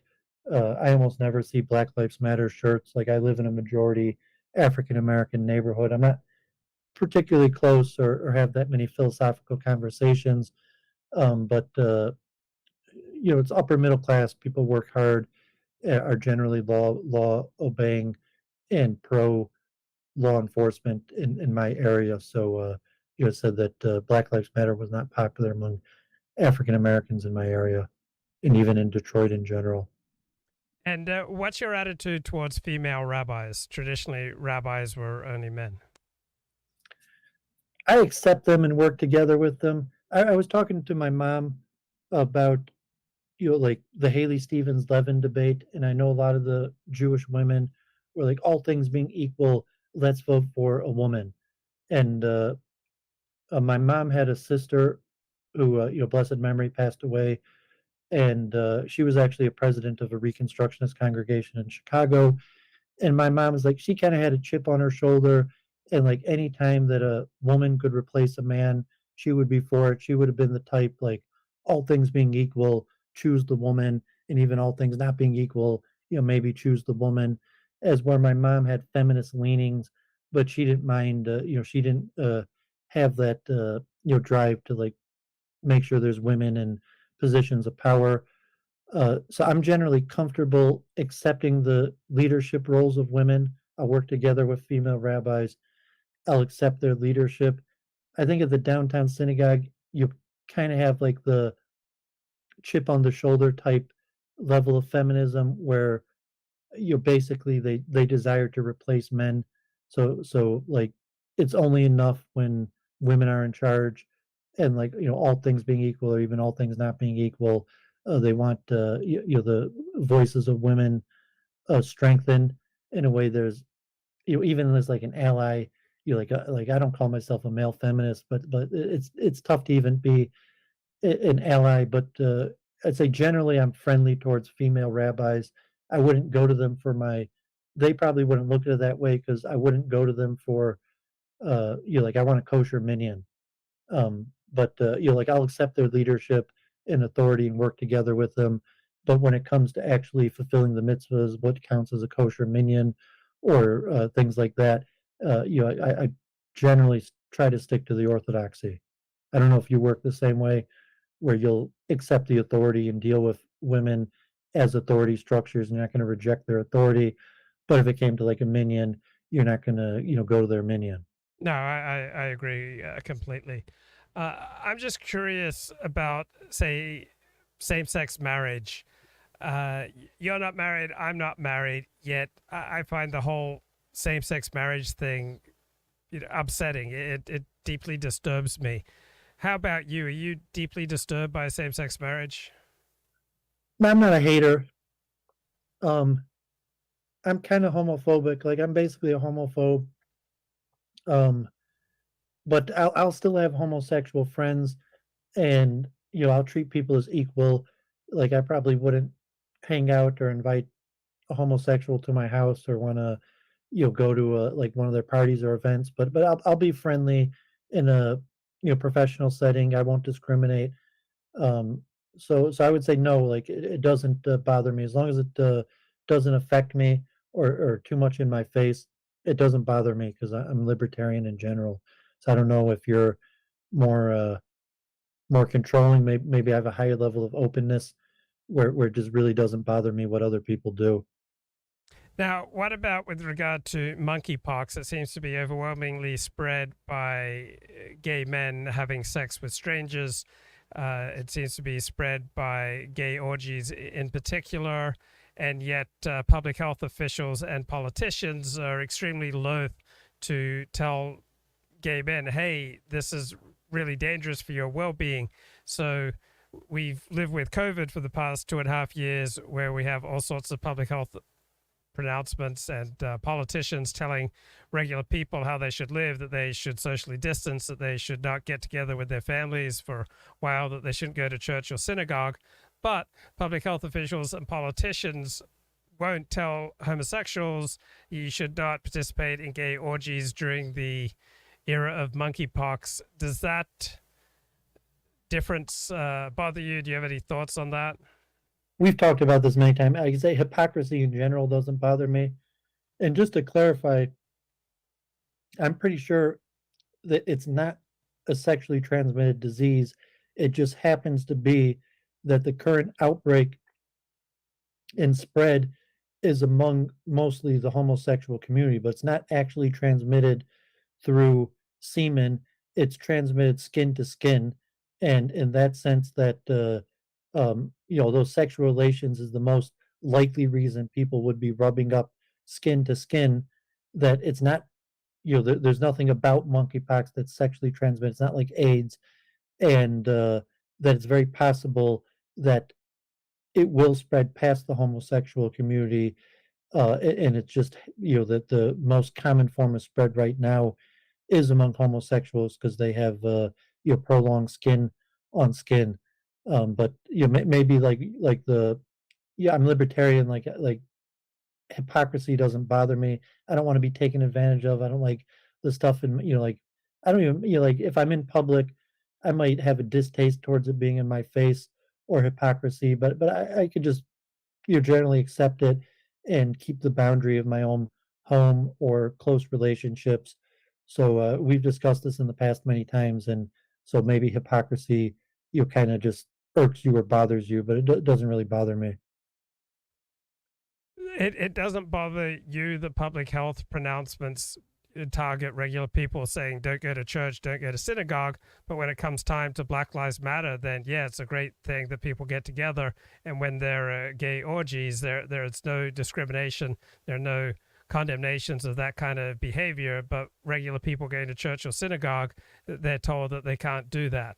But you don't get the similar announcements about, say, go protest for Black Lives Matter or, go to a gay orgy. Well, I get it and say that it's hypocrisy, and it's largely political forces acting in their own interest. And, so, I appreciate what you're saying is accurate, and that it's somewhat unfair, but it makes sense to me that those are political forces who are acting in their own interest, and they're hypocritical when they do it. And it's like, well, of course they're being hypocritical. Of course they're acting in their own interest. And of course they portray it as being altruistic when really they're acting in their own interest.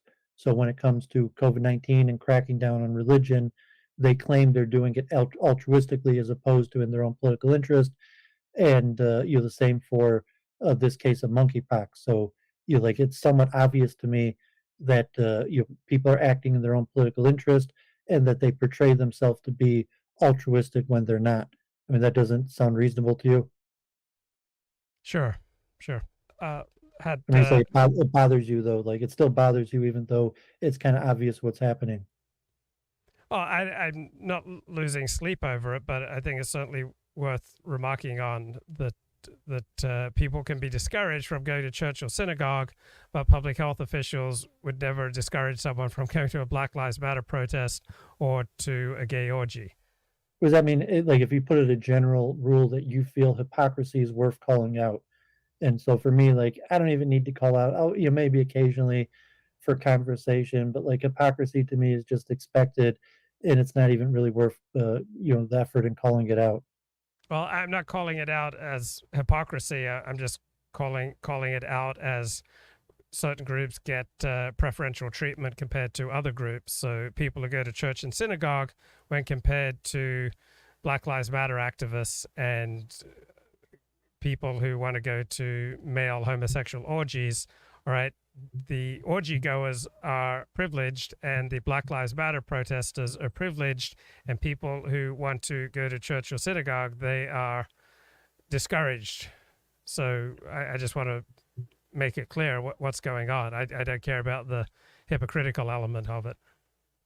Yeah, but I was saying that's larger political group dynamics, and that is somewhat obvious. Like, we know what the group dynamics and political dynamics are, and it's almost predictable that they're going to act in the way they act because it's in their interest, and you could be a dissident, but the demographics or the group dynamics of the current situation, it's almost a given that's how it's going to be, and like I said, that they'll portray themselves in an altruistic way where it's pretty obvious that they're not altruistic and they're just trying to further increase their their power or win the social wars, cultural wars.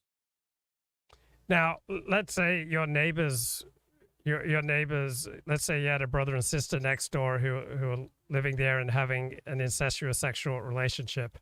God forbid. Would that bother you? Would you feel like you were being harmed, even though there was nothing directly they were doing to harm you? But just knowing that incest was going on next door, you didn't have to look at it. There was no direct harm, but I would feel like a spiritual harm from that. Would you feel a spiritual harm, for example, if there was incest going on next door? God forbid. Like, I lived in New York, and I even had roommates, and like, no, I like, I'm pretty detached, like, live and let live, and non-judgmental. So, like, if they asked me, I would disapprove. I would pretty willingly say my thought. I would unlikely forward it without being asked, but if they asked me, I would probably tell them how I felt, even though it would be unpleasant to hear, but no, it generally doesn't bother me. And like, here it's suburban, so like at least it's like a house. So I lived in Manhattan, where the noise or next door, or even roommates. So at least I have a single family house. So so if it was the house next door, it probably wouldn't bother me at all. Like, I mean, I'm pretty detached and just non-judgmental, as long as they're not harming me. I don't really put too much judgment into what other people are doing, even if personally I find it abhorrent. But so it wouldn't be experienced by you as a direct form of harm. No, not at all. Like, I don't think it bothered me one bit. And if they were like having sex with animals next door and the animals weren't getting harmed and you didn't have to see it or hear it, bestiality wouldn't be experienced by you as a form of harm if that's going on next door? Yeah, I mean, like, God forbid if you tell, like, harm, if, like, somebody was, like, beating their wife or something and you heard screaming, would I call the cops? Would I, like, I have a little bit of a, justice streak in me that, like, if I would maybe stand up for a victim, but, like, yeah, if no one's getting harmed and it's consensual adults, it probably wouldn't bother me one bit. But I mean, we have traditional conceptions about how people should behave, so I don't get why it wouldn't bother you. Like, we have traditional conceptions of marriage which are getting dissolved by same-sex marriage. I don't understand how you can emotionally be completely indifferent. Because I am a libertarian and I value personal freedom, and generally will allow people to make their own choices. So I have my own morality or what I think is right. But like, especially when you preface your statements that they're not causing harm, or it's consenting, voluntary adults, that my value of personal freedom overrides my preference. And in general, I'm pretty resigned of my ability to change other people. That my experience in life, like, I'm already middle-aged, is I have very little success in changing other people. So is the best strategy is to just not be bothered by what other people do, and recognition that the few times I've tried to change things didn't work that well, so I don't usually try to change things, and just causes me unnecessary agmas nefesh in Hebrew, emotional pain to even worry or think about it. Mm-hmm. Interesting. And have you been doing streaming or making videos on your YouTube channel just for yourself and your audience? I'm still I've been going to engineering conventions, so I've been doing rambles, streaming those. I guess you got your Fox News covering Michigan now. Uh, my videos get like 100 views. I've reached out for a few interviews. A lot of the people I reached out to said yes, focusing more on like engineering. So I haven't been, the streaming personality. I probably could have, one thing, cause Charles Moskowitz didn't really take my advice, and he's not really, he doesn't like, he's not like he doesn't network for me. He never like says like, why don't you talk to Dooovid?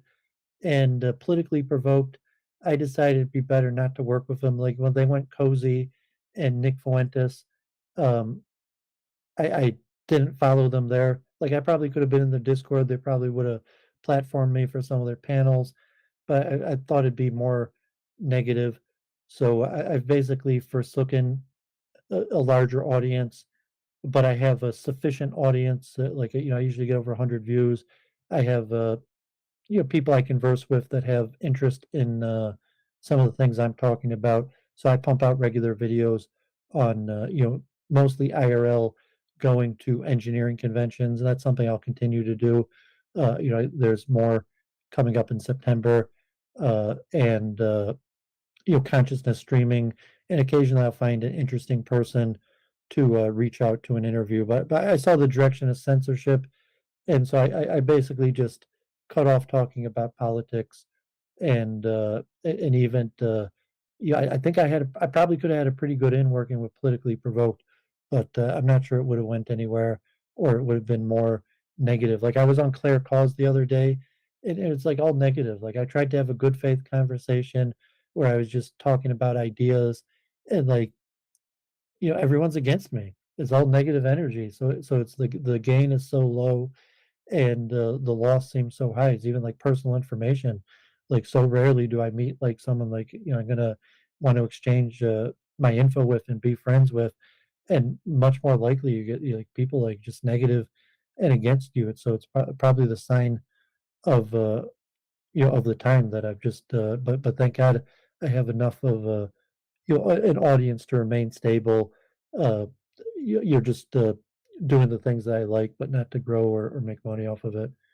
And we'll see. I might do a few more streams. I've done a lot of research. I started writing, so it's possible I'll start streaming more, just talking about my ideas and see if I could grow an audience. I think it's going to be hard. I might keep on hitting over 100, 200, maybe lucky 500 views on my videos. Maybe occasionally I get a super chat or tens of dollars, or could land like a semi big name that would maybe get me a few thousand views, but I don't see it leading anywhere. So I think I'll be better off continue my research, work with Jennifer. My goal is actually to write a book on my multiple truth hypothesis, which I'm predicting will probably be about a year and a half from now till I'm ready to come out with a book.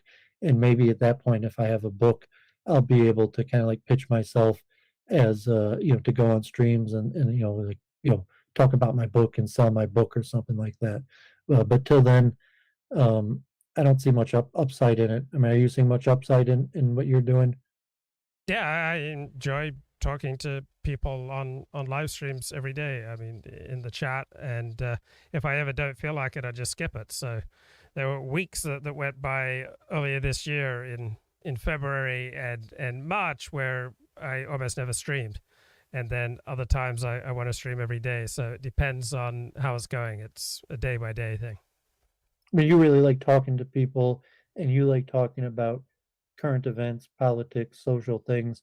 But to some extent, you're also kind of like me, where you'll just ramble about what's interesting to you, and only talk to people who want to talk about the subject that you find interesting. But unlike you, I'm not that into politics or current events. And what was your experience like going on Politically Provoked? It was really negative because, like, you'll, God forbid, like, no one really agreed with me. Like, I got a handful of positive support, and Brittany was kind of nice to me, but counter-Semitism, like there were, like, everyone disagreed with me, and even I didn't get any thanks. Like, I was speaking to Michael from History Speaks, and like I was telling him I'd speak with him if he want, but I wasn't even sure I wanted to have him on my channel talk about the Holocaust, because I think it's you're just likely to draw censorship. And but like no Jew thanked me, and like most of the counter Semites, like, I didn't change their mind, so I just stopped doing it. Like, it didn't make sense. I thought when I was working with you, or the beginning with Brundle, I was having a little bit of success. Maybe going into elections, I think I kept reasonably good relations with Brittany, Todd, the people from Politically Provoked. Maybe going into elections, I'll try doing it again. But I basically took from the feedback. So like, no Jews were thanking me, and I think generally I wasn't changing minds. So I just stopped doing it, and I also felt like it was drawing negative attention to my streaming. So, like, I'd stream, and it'd just be people that would God forbid, like, pester me with counter-Semitism, or Jews that would continuously question my motives. Even like Charles Moskowitz, still, I it's kind of like backing away from streaming with him, where it's like 2 years later, he's still, like, kind of accusing me of being an anti-Semite. So Like, you're still being affected by, was it a year ago, 2 years ago, that Yosef, the guy, the English Jew, went after you with some pretty strong criticisms?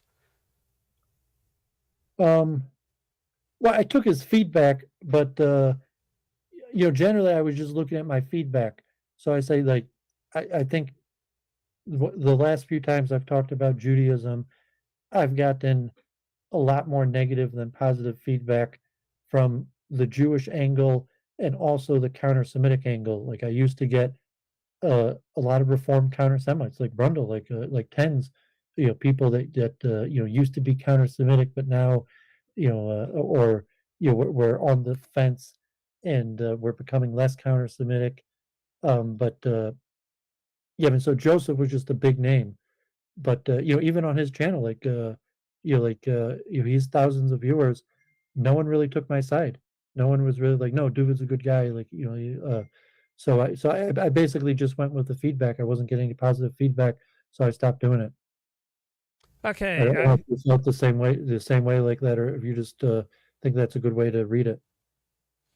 Oh, I take feedback seriously. I mean, it gets a vote, it doesn't get a veto. So I often do streams where I'm arguing with everyone in the chat, wherever contrary point of view compared to every person in the chat. So I'm willing that's to. Your own chat. I'm sorry. I mean, your own chat, but I'm talking, like, on other people's shows, or let alone, I mean, because you have your own show, your own audience. So like, if I had audience, and I did Ask the Rabbi, so I still do Ask the Rabbis, and my viewership was down the last Ask the Rabbis. You still got over 200 views, but you're talking about going on Politically Provoked. So, like, if I do another Ask the Rabbi or something like that, I'll say what I want to say, but I'll just do that once every few months. But if I go on Politically Provoked, or even set myself up, to self-promote myself, to go on another channel, the majority of my feedback was negative. So I just, like, I'm not going to self-promote myself, because it's a thankless job. No one, like, I'm not doing myself a favor, and no one's thanking me for doing it. So, Matt, your situation, you almost never go on other shows. Yeah, so I mean, I wouldn't go on another show that abused me, but I'd be happy to go on another show where absolutely everybody disagreed with me. So there's a big difference between criticism and abuse. But I'm going to share with you, I just got a review copy of the new Koran English language translation of the Tanakh, the Hebrew Bible, translated by the late Rabbi Jonathan Sachs. And it's just a beautiful, beautiful work. It's it's about $60, but all sorts of charts and pictures. So that's one of the good things about having a blog and doing videos is sometimes you get review copies of new books. So I'm looking forward to diving into this new translation. Was that for sale yet, or are you thinking at a pre-issue? It is for sale. So I think they just released it at the end of last year, but I just got a review copy yesterday. I'm a little cheap, but if you wanted to start streaming more like Torah stuff, I would probably buy that if you did want to go over that. But I'm a tad bit cheap. I assume that if I went to the Young Israel, they probably, at least if they don't have shul copies, there's multiple people there. But you got to wait for the price to go down a little bit. But if you did want to, Sunday like Torah Talks again or something like that, I would probably buy it. Okay. I'm going to wrap up for this week. Do you have any final words for this week, Dooovid? Yeah, good to catch up and, keep posted. So, glad you're streaming. Hope things are going good. Michigan elections coming here and that, we'll see Rashida. It's going to be interesting. Rashida Tlaib is going, I don't know in LA like that, but she's going to be in charge of the Orthodox area. And, Andy Levin as the progressive Jew losing to the AIPAC candidate. So, that's noteworthy. I might do a stream on my channel of Deshaun. So if you want to talk every once in a while, it's, I'm glad to see you doing well or keep in the loop. And if you do want to go back to Torah learning or the Rabbi Sachs, I'll get a hold of that. Okay, great. So I'll be in touch. Good to talk to you, Dooovid. Take care, man. Bye-bye. Okay, I just want to play a couple of minutes here from Mark Brahmin talking with Richard Spencer.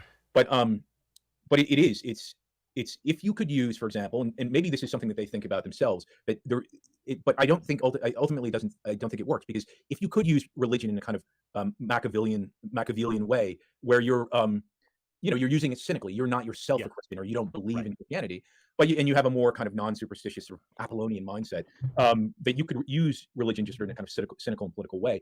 But it doesn't seem like that's the case. Because these people are not behaving rationally. I think of Bannon, and I think of, in our smaller world, I think of Nick Fuentes. He's not rational. He's basically gone insane, right? He's not acting in an intelligent, sober, and rational way. Like the wheels are off the cart, as it were. Right? But Bannon is following suit. I mean, it's not like if you're really at a point where you're calling for an insurrection, it's just like, I mean, you're basically, the chamber's empty. You don't really have a plan. You don't really, So what would be the vision once you were in office? I mean, it's just not. I mean, so I think that they're kind of like, again, if you could use religion as an instrument or a tool and sort of be above it, then maybe you could see the purpose or use in it. But once it kind of infects your own mind and you start thinking in these kind of apocalyptic ways, then I think that you've basically gone insane. And I think that all the sort of remnants of the Trump campaign have gone effectively insane. From QAnon on up. Yeah. No, absolutely. I think there's a kind of reiteration or parallel development of all of these movements where all of them are kind of Q in a weird way. And Q is this fascinating development in that it developed from the Chans, anonymous 4chan posting about politics. And it put forward this almost anti-conspiracy theory. It was a kind of weirdly benign conspiracy theory that, yes, there are all these evil people in government. They're even worse than you thought. They're drinking the blood of babies and raping kids and all this kind of stuff. But there's also these good guys in government, and they're going to solve it for you. So you just kind of need to stay tuned in to Q, like get on, tune out of the mainstream and get on this wavelength, which is like your Facebook feed or something. And you'll see like a battle between good and evil play out right before you. But then in this kind of funny way where it's like, none of these promises are kept. And so it becomes, Trump never arrested Hillary Clinton. He never frog marched John McCain and all the pedophile ring down Pennsylvania Avenue. And so they're inspired to do it themselves. And they were. I mean, Ashley Babbitt's last live stream, she quoted QAnon, his final post about, the storm is here and so on. And it's a weird way where it almost is kind of like, to use another metaphor that you're fond of. I mean, it is a kind of Gollum-like thing where you have this mass of people that is anxious, and justifiably anxious in a way. You know, the American dream's dead. The possibility of a universal, prosperous, middle-class society is gone. And, you know, and you're being racially displaced, and there's mass immigration and crime in the city, et cetera. We get it. So they're anxious, and maybe for good reasons, maybe sometimes for bad reasons, but you get it. They're anxious. And you kind of place these little like ideas, memes, or words in their head, and they kind of spring into action in a way that would otherwise be impossible. I mean, Ashley Babbitt was just some chick. You know, she was pretty normal as it goes. She wasn't exactly upright, but whatever. And she voted for Barack Obama. And she gets keyed into these things where it is a world of words. You know, all that QAnon stuff, it's a world of memes and images to some degree, but it's a world of words and kind of these ways that you can kind of like call upon things in their minds that will kind of spring them into action. Like the storm is coming and this notion of satanic influence. And next thing you know, they're doing things that they would otherwise find unimaginable. Next thing you know, Ashley Babbitt is walking into the Capitol while it is being breached, and people are yelling, you know, guards are telling her to get away, back down, and she is not, and she ends up with a bullet in her neck. Who could have possibly imagined a situation like that for this woman 4 years earlier? She could have more easily imagined that she was, you know, I don't know, going to a rock concert on January 6th or whatever, you know, just doing a normie type thing. And instead, she found herself in this extreme situation through, again, this kind of mind fuckery, if you will, but this ability to kind of inject memes into their heads that animate them and animate an otherwise kind of dead corpse.